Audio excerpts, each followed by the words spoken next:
السلام علیکم ورحمۃ اللہ وبرکاتہ۔ جوش یا ہوش؟ غصے میں انسان جوش میں ہوتا ہے، جہاں جوش ہو وہاں ہوش نہیں۔ آج کل جو فسادات برپا ہیں، اس کی وجہ بھی یہی ہے۔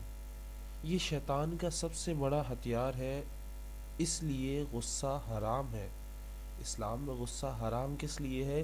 کہ یہ شیطان کا سب سے بڑا ہتھیار ہے، اس سے سب سے زیادہ رشتے ٹوٹتے ہیں، اس سے سب سے زیادہ طلاقیں ہوتی ہیں۔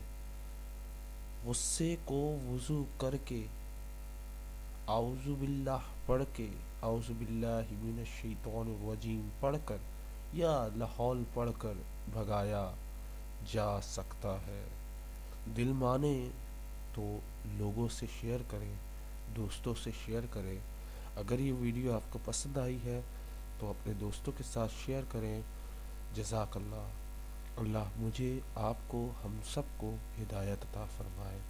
آمین ثم آمین۔ یا اللہ میرے والدین کو بخش دے اور انہیں جنت عطا فرما دے۔ آمین ثم آمین۔